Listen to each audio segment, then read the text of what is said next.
हमारी मंशा इस देश में मोदी और अमित शाह की जोड़ी, जो इस देश के संविधान के लिए, लोकतंत्र के लिए, संघीय ढांचे के लिए और जो हमारा सामाजिक ताना बाना है, हमारी गंगा जमनी जो तहजीब है, उसके लिए जो पार्टी खतरनाक बन चुकी है, उसको रोकने के लिए हम इस गठबंधन के करने का प्रयास कर रहे थे। हर प्रकार का प्रयास हमने किया, उसको विस्तार से मनीष जी ने बता दिया। 18 सीटों पर अगर गठबंधन होता तो पहला मैसेज पूरे हिंदुस्तान में एक ही जाता, मोदी, अमित शाह और भारतीय जनता पार्टी सत्ता में नहीं आ रहे हैं। लेकिन मुझे आश्चर्य है, मैं हैरान हूं इस बात से कि कांग्रेस पार्टी मोदी के दोबारा सत्ता में आने की संभावना को जीवित क्यों रखना चाहती है, क्यों उस संभावना पर पूर्ण विराम नहीं लगाना चाहती है। आज क्या कारण है कि जैसा मनीष जी ने बताया, हर प्रकार का प्रयास हम लोगों ने किया। हरियाणा में 6-3-1 पे मान जाओ, नहीं मानते।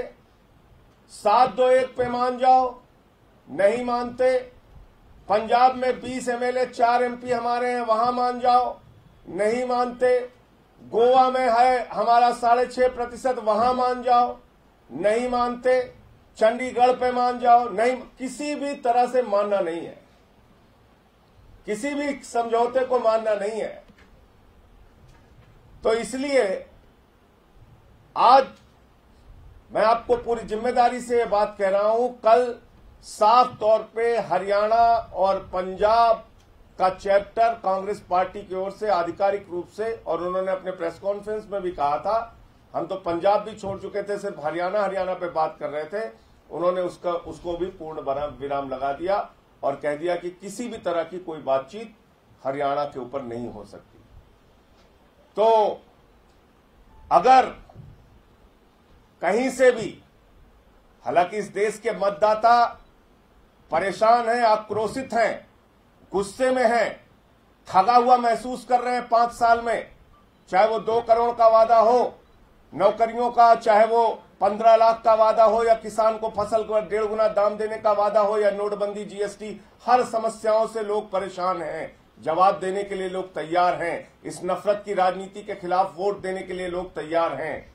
लेकिन अगर कहीं से भी उस संभावना को जीवित रख रही है तो कांग्रेस पार्टी, और अगर दोबारा गलती से मोदी और अमित शाह की जोड़ी सत्ता में आई, अगर गलती से ये सांप्रदायिक ताकतें, ये नफरत का बीज बोने वाली, हिंदुस्तान को बांटने वाली, हिंदुस्तान को टुकड़े टुकड़े करने की सोच रखने वाली, ऐसे लोग जो हेमंत करकरे हमारे शहीद सपूत को देशद्रोही कहते हैं, ऐसे लोग अगर सत्ता में आएंगे तो इसके लिए सीधे तौर पर कांग्रेस पार्टी जिम्मेदार होगी।